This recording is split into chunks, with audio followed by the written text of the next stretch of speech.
Hi friends, நம்ம இந்த வீடியோவில் என்ன பார்க்க போகிறோம் அப்படின்னா, பணவியல் கொள்கை மானிட்டரி பாலிசினா என்ன அப்படின்றத பார்க்கலாம். பார்த்துட்டு அது ரிலேட்டடாக இருக்கக்கூடிய டிஎன்பிஎஸ்சி கொஷின்ஸை வந்து டிஸ்கஸ் பண்ணுவோம். ஸோ ஃபஸ்ட்டு மானிட்டரி பாலிசி பார்க்குறதுக்கு முன்னாடி இன்ஃப்ளேஷன்னா என்ன, பணவீக்கம்னா என்ன அப்படிங்கிறது நமக்கு தெரிஞ்சிருக்கணும். ஸோ பணவீக்கம்னா என்ன அப்படின்னா, பொருட்களோட விலை வந்து அதிகமாயிட்டே போகும், பணத்தோட வாங்கும் திறன் வந்து கம்மியாயிரும், மதிப்பு வந்து கம்மியாகிறது தான் நம்ம பணவீக்கம் அப்படின்னு சொல்லுவோம். ஃபார் எக்ஸாம்பிள் சொல்லணும் அப்படின்னா, 20 வருஷத்துக்கு முன்னாடி 100 கொடுத்தா 10 பொருள் கிடச்சிருக்கும். இதுவே 10 வருஷத்துக்கு முன்னாடி அப்படின்னு எடுத்துட்டோம்னா, அந்த 100 ஒரு 5 பொருளாவது கிடச்சிருக்கும். இப்போ அந்த 100 கொடுத்து எத்தனை பொருள் வாங்க முடியும்? ஒரு பொருள் தான் வாங்க முடியும். அந்த அளவுக்கு பொருட்களோட விலை அதிகமாயிருச்சு, பணத்தோட வாங்கும் திறன் வந்து கம்மியாயிடுச்சு. நம்ம அதை தான் என்னன்னு சொல்கிறோம் அப்படின்னா, பணவீக்கம் அப்படின்னு சொல்கிறோம். ஸோ அந்த பொருட்களோட விலை உயர்வு அப்படிங்கிறது வந்து சடனாக நடந்தது கிடையாது. நேற்று ₹1 விற்றது இன்றைக்கி ₹100 அப்படி இல்லை. ₹1 இருந்திருக்கும், ₹10 ஆயிருக்கும், ₹50 ஆயிருக்கும், அப்புறம் ₹100 இருக்கும். ஸோ இந்த மாதிரி தொடர்ச்சியான விலை உயர்வு தான் நம்ம என்னன்னு சொல்கிறோம்னா பணவீக்கம் அப்படின்னு சொல்கிறோம். ஸோ இதில் இன்னொரு விஷயம் என்ன யோசிக்கணும் அப்படின்னா, அப்போது 20 வருஷத்துக்கு முன்னாடி வாங்கின சம்பளத்தை விட இப்போது நம்ம வாங்குகிற சம்பளம் அதிகமாக தானே இருக்குது அப்படின்னு யோசிச்சோம்னா, நம்ம வாங்கக்கூடிய சம்பளம், பொருட்களோட விலைவாசி இது வந்து ஈக்குவலாக இருந்தது அப்படின்னா, நம்மளோட ஜிடிபி க்ரோத்தும் இருக்கும், நம்ம எக்கனாமிக்கலாக க்ரோ ஆகிட்டு இருக்கோம் அப்படின்னு அர்த்தம். இதில் ஏதாவது இம்பேலன்ஸ் வந்தது அப்படின்னா தான் அது எங்கே கொண்டு போகுது அப்படின்னா, பணவீக்கத்துக்கு, இன்ஃப்ளேஷனுக்கு கொண்டு போகுது. ஸோ இப்போ ஒருத்தர் இருக்கார், அவருடைய சம்பளம் வந்து ₹10,000, மாதம் வந்து ₹10,000 வாங்குறாரு. அவருடைய செலவு அப்படின்னா ₹8,000 போக மீதி ₹2,000 வந்து அவர் சேவிங்ஸில் வச்சுருக்காரு. இப்போ விலைவாசி உயருது அப்படிங்கும்போது அவர் என்ன பண்ணுவார்? செலவே 10,000 ஆயிடுச்சு அப்படிங்கும்போது ஒன்று என்ன பண்ணுவார், அந்த ப்ராடக்டை வாங்காமல் விட்டுருவார், இல்லை அப்படின்னா கடன் வாங்கி வாங்குவார். ஸோ இதனால் வந்து அவருடைய குவாலிட்டி ஆஃப் லைஃப், வாழ்க்கை தரம், வாழ்வாதாரம் வந்து பாதிக்கப்படுது. பணவீக்கத்தினால வரக்கூடிய விளைவுகள் இது. ஸோ எப்போல்லாம் இந்த பணவீக்கம் வந்து வருது அப்படின்றத பார்க்கணும். முதல்ல தேவை இழுப்பு பணவீக்கம், டிமாண்ட் புல் இன்ஃப்ளேஷன் அப்படின்னு சொல்லுவாங்க. அதாவது என்னென்னா, நம்மளோட தேவை டிமாண்ட் அதிகமாகும் போது பணவீக்கம் வருது, இன்ஃப்ளேஷன் வருது. ஸோ எப்படி அப்படின்றத பார்க்கணும். இப்போ வந்து ஏதோ ஒரு கம்பெனி வந்து 10 ப்ராடக்ட்ஸ் வந்து ப்ரொடியூஸ் பண்ணுறாங்க, ஆனால் அது 15 பேருக்கு தேவைப்படுது. ஸோ இந்த 10 பேருக்கு தான் நான் தருவேன் அப்படின்னு சொல்ல முடியாது. அப்போ என்ன பண்ணுவாங்க, அந்த ப்ராடக்டோட ப்ரைஸை ஆட்டோமேட்டிக்காக ஹைக் பண்ணுவாங்க. ஸோ அப்போ என்ன ஆகும், யாரால் அந்த 10 பேர்னால் வாங்க முடியுதோ அவங்க தான் வாங்குவாங்க, மீதி இருக்கிற 5 பேர் கழிஞ்சு போயிடுவாங்க. ஸோ இந்த மாதிரி தான் வந்து அதை கண்ட்ரோல் பண்ணுவாங்க. ஸோ இந்த மாதிரி விலைவாசி உயரும், அது வந்து பணவீக்கத்துக்கு கொண்டு போகும். ஸோ அதிக அளவு பணம் குறைந்த அளவு பண்டங்களை துரத்துறது தான் தேவை இழுப்பு பணவீக்கம் அப்படின்னு சொல்கிறோம். இன்னொன்று என்ன அப்படின்னு பார்த்தோன்னா, செலவு உந்து பணவீக்கம் அப்படின்னு சொல்லுவோம், காஸ்ட் புஷ் இன்ஃப்ளேஷன் அப்படின்னு சொல்லுவாங்க. அதாவது இது என்னென்னா, அதே 10 பேருக்கு தான் வந்து அந்த ப்ராடக்ட்ஸ் தேவை, இங்கே வந்து டிமாண்ட் அதிகமாகலை, ஆனால் வந்து பொருட்களோட உற்பத்தி வந்து கம்மியாகுது, ப்ரொடக்ஷன் வந்து கம்மியாகிடுது. ஸோ அப்போ என்னாகும், ஆட்டோமேட்டிக்காக விலை அதிகமாகும். இந்த மழை டைம்லலாம் பார்த்திங்கன்னா காய்கறியோட விலைகள்லாம் வந்து அதிகமாகும். ஏன் அப்படின்னா உற்பத்தி குறையிறதுனால. ஸோ அதனால் வந்து விலைவாசி அதிகமாகும். ஸோ இதுவும் வந்து பணவீக்கம் அப்படின்னு சொல்கிறோம், செலவு உந்து பணவீக்கம் அப்படின்னு சொல்கிறோம். ஸோ இந்த பணவீக்கத்துக்கான காரணங்கள் என்ன அப்படின்னு பார்க்கும்போது, முதல்ல வர்றது பண அளிப்பு உயர்வு, இன்க்ரீஸ் இன் மணி சப்ளை அப்படிங்கிறது. என்ன அந்த பண அளிப்பு அப்படின்னா, மக்கள்கிட்ட எவ்வளோ அளவுக்கு பணம் வந்து புழக்கத்தில் இருக்குது அப்படிங்கிறது தான், எவ்வளோ பயன்படுத்துகிறாங்க அப்படிங்கிறத தான் நம்ம என்னென்னு சொல்கிறோம் அப்படின்னா பண அளிப்பு அப்படின்னு சொல்கிறோம். ஸோ இந்த பண அளிப்பு அப்படிங்கிறது பார்த்தோம் அப்படின்னா, அதிகமாகும்போது ஏற்கனவே பார்த்தது தான், பணம் அதிகமாகும் போது தேவை அதிகமாகுது, நம்ம வாங்குகிறோம், அந்த வாங்கிறதுனால விலைவாசி வந்து உயருது. ஸோ இதனால் இன்ஃப்ளேஷன் வந்து வருது. ஸோ இந்த பண அளிப்பு எங்கெல்லாம் வருது அப்படின்னு பார்த்தோன்னா, பேங்க்ஸ் வந்து லோன்ஸ் கொடுக்குறாங்க இல்லையா, அதன் மூலமாக வருது. பேங்க் வந்து லோன் யாருக்கு கொடுப்பாங்க அப்படின்னு பார்த்தோன்னா, பிஸ்னஸ்க்காக கொடுப்பாங்க, ஏதாவது கம்பெனிஸ்க்கு கொடுப்பாங்க. ஸோ அவங்க வந்து ப்ரொடக்ஷன் அதிகமாகும், ஜிடிபி வளரும். அதே டைமில் அந்த பணம் எங்கே போகுது அப்படின்னு பார்த்தோன்னா, ஒரு பிஸ்னஸ்மேன் வாங்குறாரு அப்படின்னா அவருடைய வேஜஸாக கொடுப்பாரு, அவர் அங்கே வேலை செய்கிறவங்களுக்கு வேஜஸாக கொடுப்பாரு. ஸோ இந்த மாதிரி தான் திரும்ப அந்த பணம் மக்கள்கிட்ட தான் வந்து சேருது, வாங்குற திறன் வந்து அதிகமாகுது. ஸோ அப்போ அதை கண்ட்ரோல் பண்ணணும் அப்படின்றது. அப்போ பேங்க் லோனே கொடுக்கக்கூடாதா அப்படின்னா கொடுக்கலாம், ஒரு லிமிட் இருக்கணும். ஒரு லிமிட்டை தாண்டி போகும்போது தான் மணி சப்ளை அப்படிங்கிறது இன்ஃப்ளேஷனை கொண்டு போய் விடும். ஒரு லிமிட் வரைக்கும் மணி சப்ளை இருக்கலாம் அப்படிங்கிறது தான். ஸோ இதெல்லாம் கண்ட்ரோல் பண்ணணும் இல்லையா, அதுக்காக கொண்டு வந்தது தான் மானிட்டரி பாலிசி அப்படிங்கிறது. ஸோ பேங்க் லோன் கொடுக்குறத மானிட்டர் பண்ணணும், எவ்வளோ கொடுக்குறாங்க, லிமிட்டை தாண்டி கொடுக்குறாங்களா அப்படிங்கிறதெல்லாம் மானிட்டர் பண்ணணும். அதன் மூலமாக விலைவாசி உயர்றதை கம்மி பண்ணுறோம், ப்ளஸ் இன்ஃப்ளேஷனை கம்மி பண்ணுறோம். ஸோ இதை யார் இம்ப்ளிமெண்ட் பண்ணுறா அப்படின்னு பார்த்தோன்னா ஆர்பிஐ தான். ஸோ ஃபுல் அண்ட் ஃபுல் அவங்க தான் வந்து பணவியல் கொள்கையை வந்து வெளியிடுவாங்க. 2 மாதத்துக்கு ஒரு தரம், பை மந்த்லி அப்படின்னு சொல்லுவாங்க, 2 மாதத்துக்கு ஒரு தரம் பணவியல் கொள்கை அப்படின்னு சொல்லி ரிலீஸ் பண்ணிகிட்டே இருப்பாங்க. ஸோ இந்த மணி சப்ளைனால் இன்னொரு இடத்துலையும் வந்து நமக்கு பணவீக்கம் வருது. எதில் அப்படின்னு பார்த்தோன்னா கவர்மெண்ட்டோட இன்கம் எக்ஸ்பெண்டிச்சரில், வரவு செலவுகள்னால நமக்கு வந்து விலைவாசி அதிகமாகி பணவீக்கம் வருது. எப்படி அப்படின்னு பார்த்தோன்னா, இப்போ கவர்மெண்ட் ஏதாவது ஒரு ஸ்கீம் கொண்டு வராங்க அப்படின்னா அந்த ஸ்கீம் மூலமாக ஒரு பணம் வந்து திரும்ப மக்கள்கிட்ட தான் வருது. ரெண்டாவது, ஏதாவது இப்போது ஹாஸ்பிட்டல் கட்டுறாங்க, இல்லை லைப்ரரி கட்டுறாங்க அப்படின்னா அது கட்டுமான பொருட்கள், ரா மெட்டீரியல்ஸ் வாங்குறது, அதில் வேலை செய்கிறவங்களுக்கு சம்பளம் கொடுக்கறது, இந்த மாதிரி ஒன்று ரெண்ட்டாவோ இல்லை வேஜஸாவோ இன்ட்ரெஸ்ட்டாவோ திரும்ப எங்கே தான் போகுது, மக்கள்கிட்ட தான் போகுது. இதனால் பணப்புழக்கம் அதிகமாகி விலைவாசி உயர்ந்த இன்ஃப்ளேஷன் நடக்குது. இதை கண்ட்ரோல் பண்ணோம் இல்லையா, இதுக்காக கொண்டு வந்தது தான் ஃபிஸ்கல் பாலிசி, நிதி கொள்கை அப்படிங்கிறது.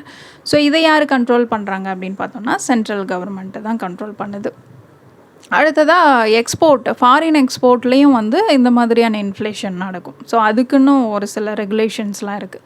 ஓகே, இந்த மானிட்டரி பாலிசியில் அதை கண்ட்ரோல் பண்ணுறதுக்கு ஆர்பிஐ என்னெல்லாம் மெஷர்ஸ், டூல்ஸ் யூஸ் பண்ணுறாங்க அப்படிங்கிறத நம்ம பார்க்கணும்.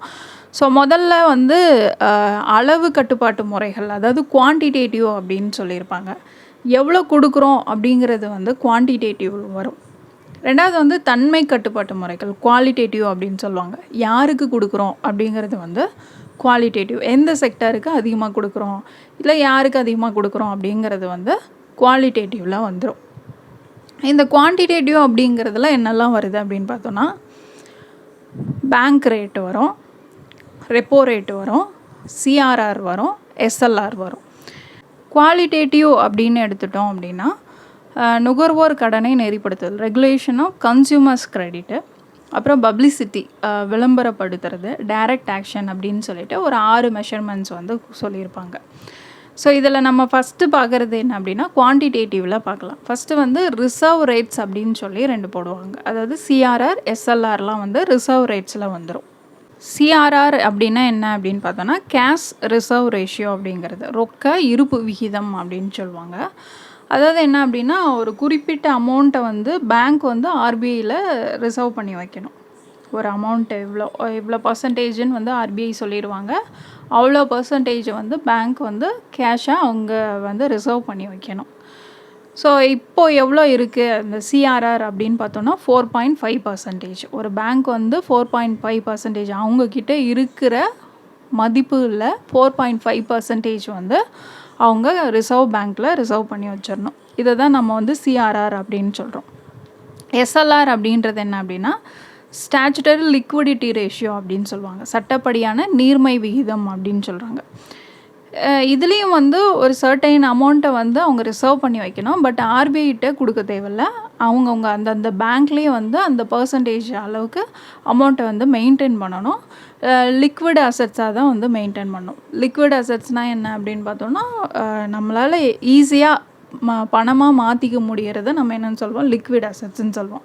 இதில் வந்து ஜுவல்ஸ் வச்சுருக்கலாம், கவர்மெண்ட் பாண்ட்ஸ் வந்து வச்சுருக்கலாம். ஸோ கடன் பத்திரங்கள் அப்படின்னு சொல்கிறோம் இல்லையா, இதெல்லாம் வந்து வச்சுருக்கலாம். ஸோ அதை வந்து என்னென்னு சொல்கிறோம் அப்படின்னா எஸ்எல்ஆர் அப்படின்னு சொல்கிறோம். இப்போது அது எவ்வளோ இருக்குது அப்படின்னு பார்த்தீங்கன்னா 18% இருக்குது.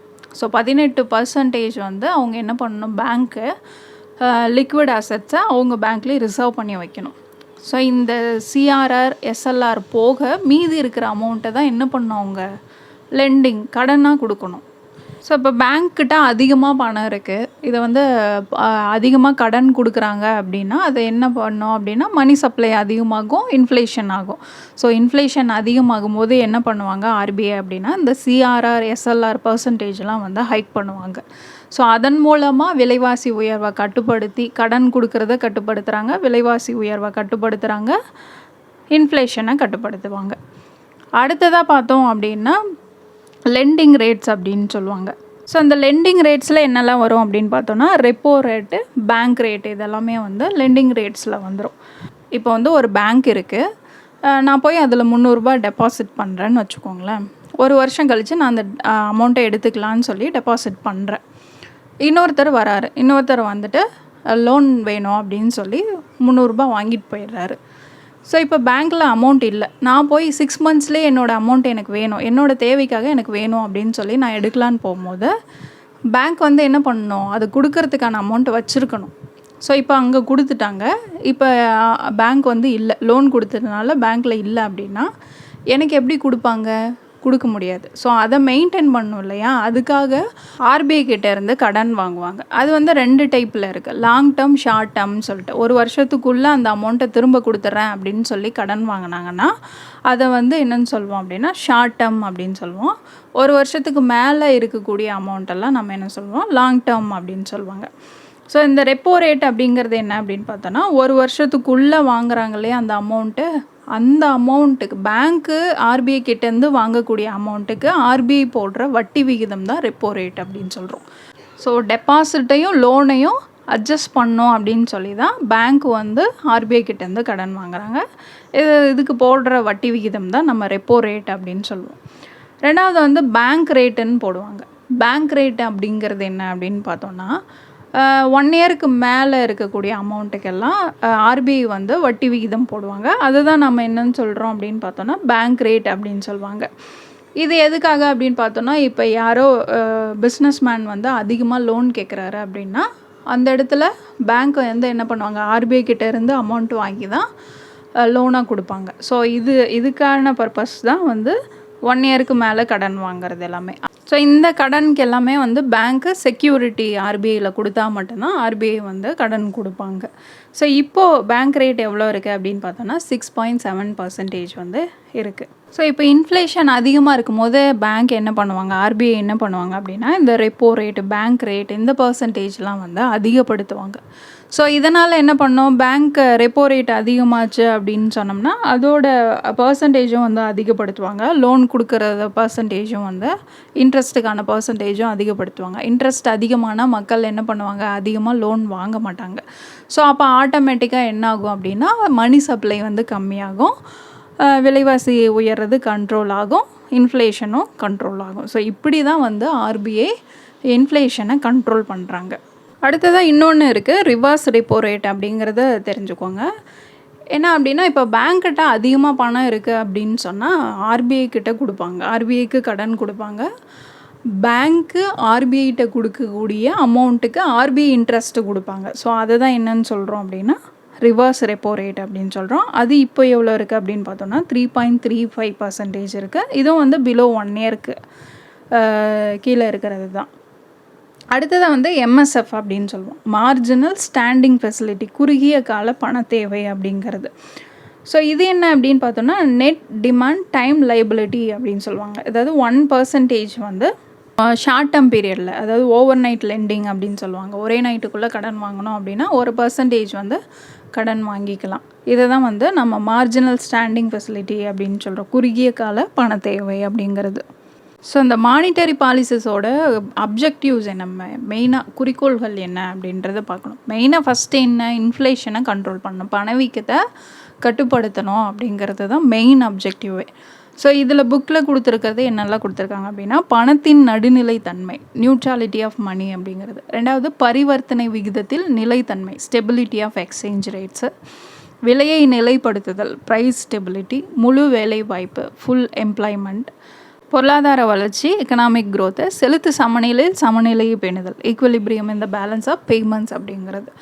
ஸோ இதெல்லாம் வந்து specific objectives of monetary policy.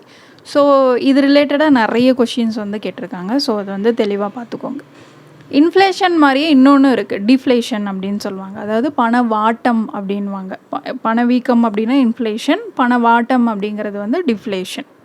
விலைவாசி வந்து கம்மியாகும், மணியோட வேல்யூ வந்து அதிகமாகும், மணி சப்ளை பணப்புழக்கம் வந்து கம்மியாக இருக்கும். ஸோ விலைவாசி கம்மியானால் நல்லது தானே அப்படின்னா நுகர்வோருக்கு, கன்சியூமருக்கு தான் நல்லது, அதை உற்பத்தி பண்ணுறவங்களுக்கு நல்லதில்லை. ஸோ இதனால் வந்து ஜிடிபி வந்து கம்மியாயிடும். ஸோ இதை வந்து என்னென்னு சொல்லுவோம் அப்படின்னா டிஃப்ளேஷன் அப்படின்னு சொல்லுவோம். ஓகே. இப்ப ப்ரீவியஸ் இயர் கொஸ்டின்ஸ வந்து பார்க்கலாம். இந்திய ரிசர்வ் வங்கி பணக் கொள்கையின் நோக்கங்கள் என்ன அப்படின்னு சொல்லி கேட்குறாங்க. அப்ஜெக்டிவ்ஸா ஆர்பிஐஸ் மானிட்டரி பாலிசி என்ன அப்படின்னு பார்த்தோம்னா, பிரைஸ் ஸ்டெபிலிட்டி விலை நிலைப்படுத்துதல். 2வது வந்து சமூக நீதி சோஷியல் ஜஸ்டிஸ். இதில் வந்து வரி விகிதம் டாக்ஸ் ரேட் அப்படிங்கிறது வராது. அடுத்ததா ஏன் நாம் ஒரு பணக் கொள்கையினை வைத்துள்ளோம் அப்படின்னு கேட்குறாங்க. எதுக்காக அப்படின்னு பார்த்தோன்னா, எக்கனாமிக் க்ரோத் இருக்கணும், பொருளாதார வளர்ச்சி இருக்கணும். 2வது வந்து பணவீக்கத்தை கட்டுப்படுத்தணும், இன்ஃப்ளேஷன் கண்ட்ரோல். இதுக்காக மட்டும்தான் நம்ம வந்து என்ன பண்ணுறோம், மானிட்டரி பாலிசியை வந்து வச்சுருக்கோம். வரி வருவாயை அதிகரிக்க அப்படிங்கிறது வந்து இதில் வராது. ரெடியூஸ் பாவர்ட்டி அப்படிங்கிறது இதில் வராது. வறுமையை குறைத்திட அப்படிங்கிறதும் இதில் வராது. அடுத்ததாக பணவியல் கொள்கையின் முக்கிய குறிக்கோள்கள் என்ன அப்படின்னு கேட்டிருக்காங்க. முதல்ல வந்து பரிவர்த்தனை விகிதத்தில் நிலைத்தன்மை எக்ஸ்சேஞ்ச் ரேட் ஸ்டெபிலிட்டி அப்படிங்கிறது கரெக்டு. எக்கனாமிக் க்ரோத் இருக்கும், வர பொருளாதார வளர்ச்சி. அடுத்தது வந்து ஈக்குவலிபிரியம் இந்த பேலன்ஸ் ஆஃப் பேமெண்ட்ஸ்ன்னு தான் வரும். அதாவது செலுத்து சமநிலையில் சமநிலையை பேணுறது தான் பணவியல் கொள்கையோட நோக்கம். இங்கே சமனற்ற நிலை அப்படின்னு கொடுத்துருக்காங்க. ஸோ அது வந்து தவறாக இருக்குது. அடுத்தது வந்து நியூட்ராலிட்டி ஆஃப் மணி, பணத்தின் நடுநிலைத்தன்மை அப்படிங்கிறதும் கரெக்டு தான். ஆனால் ஆன்சர் கீழே பார்த்தீங்க அப்படின்னா ஃபஸ்ட் ஆப்ஷன் ஏ வந்து கொடுத்துருக்காங்க. 1, 2, 4 இது 3மே கரெக்டு தான். 3வது மட்டும் தவறாக இருக்குது. அடுத்ததாக பணவியல் கொள்கையின் நோக்கங்கள் என்ன, objectives of monetary policy. So அந்த கொள்கைகள், நோக்கங்கள், குறிக்கோள்கள்னு சொல்லி திரும்ப திரும்ப அதே தான் கேட்குறாங்க. இது வந்து குரூப் 1ல் கேட்டது. பணவியல் கொள்கையோட நோக்கங்கள் அப்படிங்கிறது வந்து விலை நிலைத்தன்மை ப்ரைஸ் ஸ்டெபிலிட்டி அப்படிங்கிறது, எக்கனாமிக் க்ரோத் இருக்கும், சோஷியல் ஜஸ்டிஸ் இருக்கும். இதில் வந்து அரசு வரவு செலவு திட்டத்தின் பற்றாக்குறையை குறைப்பது அப்படிங்கிறது வந்து மானிட்டரி பாலிசியில் வராது. அடுத்ததாக பின்வருவனவற்றில் எது பணவியல் கோட்பாட்டின் முக்கிய குறிக்கோள் அல்ல அப்படின்னு கேட்குறாங்க. ஸோ ஃபஸ்ட்டு முழு வேலை வாய்ப்பு ஃபுல் எம்ப்ளாய்மெண்ட்டு வரும், ப்ரைஸ் ஸ்டெபிலிட்டி வரும், செலுத்து நிலை இருப்பினை பராமரித்தல் அப்படிங்கிறது வரும். 3மே வரும். இதில் வராதது அப்படின்னு பார்த்தோன்னா மூலதன சந்தையை ஊக்குவித்தல் என்கரேஜ் கேபிட்டல் மார்க்கெட் அப்படிங்கிறது இதில் வராது. அடுத்ததாக பின்வரும் எந்த அரசு நிறுவனம் பணவீக்கம் குறித்த தரவுகளை வெளியிடுகிறது அப்படின்னு பார்த்தோம்னா என்எஸ்ஓ தான், நேஷ்னல் ஸ்டாட்டிஸ்டிக்கல் ஆஃபீஸ்ன்னு சொல்லுவோம். அதுவும் ministry of statistics and programme இம்ப்ளிமெண்டேஷனும் சேர்ந்து தான் இந்த இன்ஃப்ளேஷன் டேட்டா வந்து இந்தியாவில் ரிலீஸ் பண்ணிகிட்ருக்காங்க. அடுத்ததாக பணவீக்கத்தால் எதிர்மறையாக பாதிக்கக்கூடியவர்கள் யார் அப்படின்னு பார்த்தோம்னா நிலையான வருவாய் ஈட்டுவோர், ஃபிக்ஸ்டு இன்கம் ஏர்னர்ஸ். ஸோ விலைவாசி அதிகமாகிட்டே போகும்போது அவங்களோட சம்பளமும் ஹைக் ஆகணும். அப்போ தான் வந்து அவங்களால அந்த பொருட்களை வாங்க முடியும். இல்லைனா வாங்கும் திறன் வந்து அவங்களுக்கு கம்மியாகுது.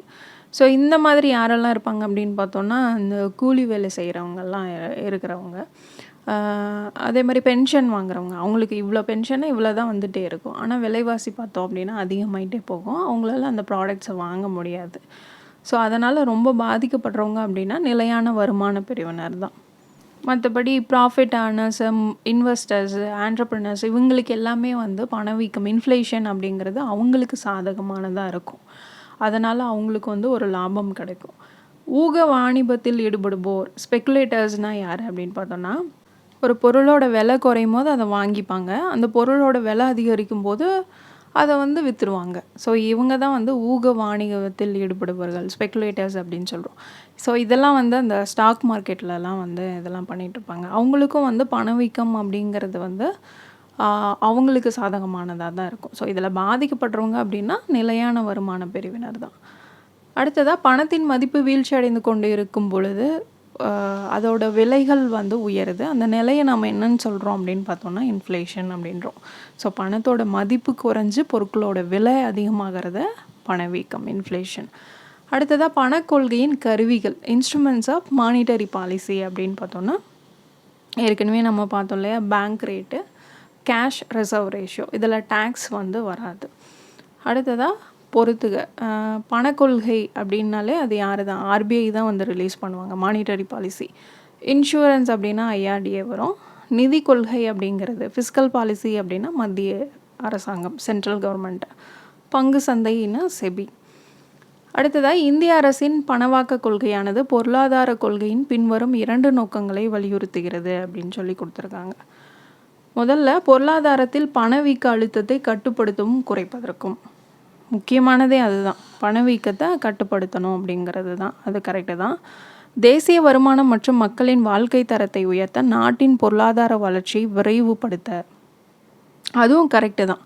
ஸோ தேசிய வருமானம் மக்களோட வாழ்க்கை தரத்தை அதிகப்படுத்தணும், பொருளாதார வருமான வளர்ச்சியையும் ஜிடிபி க்ரோத்தையும் இன்க்ரீஸ் பண்ணணும். ஸோ இதுவும் வந்து கரெக்டு தான். தலா வருமானத்தை அதிகரிக்க அப்படின்னு சொல்லி கொடுத்துருக்காங்க. பெர் கேபிட்டா இன்கம்மை இன்க்ரீஸ் பண்ணுறது டைரெக்டாக வந்து மானிட்டரி பாலிசியோட அப்ஜெக்டிவ் இல்லை. அடுத்ததாக மலிவு பண கொள்கைக்காக. ஸோ மானிட்டரி பாலிசியே எதுக்காக தான்? இன்ஃப்ளேஷனை கம்மி பண்ணணும் அப்படின்னு தான். ஆனால் இங்கே வந்து மலிவு பண கொள்கை, அதாவது சீப் மணி பாலிசியை வந்து கொண்டு வரணும் அப்படின்னு சொல்லி கொடுத்துருக்காங்க. அது வந்து தவறானது. ஸோ ஃபஸ்ட்டு 2 ஸ்டேட்மெண்ட் மட்டும் கரெக்டானது. அடுத்ததாக கூற்று காரணம் கொடுத்துருக்காங்க. கூற்று விலை குறைந்தால் வாங்கும் சக்தி அதிகரிக்கிறது, இது நேர்மாறானது. கரெக்டு தானே? விலை குறையும் போது என்ன ஆகும்? அதிக பேர் வாங்குவாங்க. விலை அதிகமாகும் போது கம்மி பேர் தான் வாங்க முடியும். ஸோ விலை குறையும் போது வாங்குகிற சக்தி அதிகமாகுது. கூற்று கரெக்டு. காரணம் பொருளின் உற்பத்தி குறைந்து விலை அதிகரிப்பால் வாங்கும் திறன் பாதிக்கப்படுகிறது. இதுவும் வந்து கரெக்டு தான். 1 கிலோ தக்காளி 200 250 ரூபாய்க்கெலாம் விற்றுச்சு. ஏன்? உற்பத்தி கம்மியாக இருந்ததுனால. ஸோ அப்போ வந்து விலைவாசி அதிகமாகுது இல்லையா? அப்போ வந்து வாங்கும் திறன் வந்து பாதிக்கப்படுது. வாங்காமல் கூட இருந்தவங்களாம் இருக்காங்க. ஸோ அந்த மாதிரி பொருளோட உற்பத்தி குறைஞ்சு விலை அதிகரிக்கிறதுனால வாங்கும் சக்தி வந்து பாதிக்கப்படுது. ஸோ இதில் வந்து 2மே கரெக்டு தான். கரெக்ட் எக்ஸ்ப்ளனேஷனும் தான். கீழே தரப்பட்டுள்ளவற்றில் எது அரசாங்கம் மற்றும் மைய வங்கியால் பணவீக்கத்தை நேரடியாக கட்டுப்படுத்தும் நடவடிக்கை இல்லை அப்படின்னு கேட்குறாங்க. பணவியல் கொள்கை, மானிட்டரி பாலிசி அப்படின்னாலே டு கண்ட்ரோல் இன்ஃப்ளேஷன் தான், which is adopted by RBI. நிதியியல் கொள்கை அப்படின்னு பார்த்தோன்னா சென்ட்ரல் கவர்மெண்ட் ஃபிஸ்கல் பாலிசி. உள்ளடக்க நிதியம், ஃபைனான்ஷியல் இன்க்ளூஷன் இதில் வராது. விலை கட்டுப்பாடு, ப்ரைஸ் கண்ட்ரோலுமே வந்து இன்ஃப்ளேஷனை கண்ட்ரோல் பண்ணுற ஒரு மெஷர்மெண்ட்டு தான். அடுத்ததாக பணவீக்கத்தை கட்டுப்படுத்த மைய வங்கி ரொக்க இருப்பு வீதத்தை என்ன பண்ணும் அப்படின்னு கேட்குறாங்க. இன்ஃப்ளேஷனை கண்ட்ரோல் பண்ணோம் அப்படின்னா கேஷ் ரிசர்வ் ரேஷியோவை என்ன பண்ணணும்? அதிகமாக்கணும். நம்ம ஏற்கனவே பார்த்தோம் இல்லையா? ஸோ பேங்க்கிட்ட அதிகமாக பணம் இருக்குது, என்ன பண்ணுவாங்க? லோன் அதிகமாக கொடுக்க ஆரம்பிச்சிருவாங்க. அதனால் பணப்புழக்கம், மணி சப்ளை அதிகமாகும், விலைவாசி உயரும், அதனால் இன்ஃப்ளேஷன் நடக்கும். ஸோ அதை கண்ட்ரோல் பண்ணோம் அப்படின்னா சிஆர்ஆர், எஸ்எல்ஆர் இதெல்லாம் வந்து அதிகப்படுத்துவாங்க. அடுத்ததாக சரியாக பொறுத்துக அப்படின்னு சொல்லி கொடுத்துருக்காங்க. குவான்டிடேட்டிவ் கிரெடிட் கண்ட்ரோல் மெஷர்ஸ் அப்படிங்கிறது என்ன அப்படின்னா மறைமுக இன்டைரக்ட். குவாலிட்டேட்டிவ் அப்படிங்கிறது வந்து டைரக்ட் மெஷர்மெண்ட்ஸு. பணவீக்கத்தை கட்டுப்படுத்த to control inflation bank rate என்ன பண்ணுவாங்க? அதிகமாக்குவாங்க. டு கண்ட்ரோல் டிஃப்ளேஷன் பண வாட்டத்தை கட்டுப்படுத்தணும் அப்படின்னா பேங்க் ரேட்டை வந்து வங்கி வீதம் வந்து குறைக்கப்படும். ஸோ ஆர்பிஐ பேங்க் ரேட்டை குறைக்கும் போது ஆட்டோமேட்டிக்காக பேங்க்கும் என்ன பண்ணுவாங்க? அவங்களோட லோன்ஸுக்கான இன்ட்ரெஸ்ட் அமௌண்ட்டை வந்து குறைப்பாங்க, பர்சன்டேஜ். ஸோ இன்ட்ரெஸ்ட் குறையும் போது என்ன பண்ணுவாங்க? நிறைய பேர் வந்து லோன் வாங்குவாங்க. இதனால் என்னாகும்? மணி சப்ளை, பணப்புழக்கம் வந்து அதிகமாகும். ஸோ இந்த மாதிரி தான் பண வாட்டத்தை வந்து கட்டுப்படுத்த முடியும், கண்ட்ரோல் டிஃப்ளேஷன் அப்படிங்கிறது. ஓகே ஃப்ரெண்ட்ஸ், இதோட இந்த வீடியோ முடியுது. நிறைய அந்த அப்ஜெக்டிவ்ஸ் வந்து கேட்டிருக்காங்க. ஸோ உங்களுக்கு பார்த்தாலே தெரியும், இதுவும் வந்து இம்பார்ட்டண்ட் டாபிக் தான். ஆர்பிஐ படிக்கும்போதே இன்ஃப்ளேஷன்னா என்ன, மானிட்டரி பாலிசினா என்ன, ஃபிஸ்கல் பாலிசினா என்ன அப்படின்றதெல்லாம் படிச்சுக்கோங்க. ப்ளஸ் கரண்ட் அஃபேர்ஸ் வந்து அப்பப்போ என்னென்ன ரேட் வந்து போடுறாங்க அப்படிங்கிறத பார்த்துக்கணும். ஏன்னா 2 monthsக்கு ஒன்ஸே வந்து மானிட்டரி பாலிசிஸை வந்து ரிலீஸ் பண்ணுவாங்க. ஸோ அப்பப்போ என்ன இருக்குது அப்படிங்கிறதெல்லாம் பார்த்துக்கோங்க. தேங்க்யூ.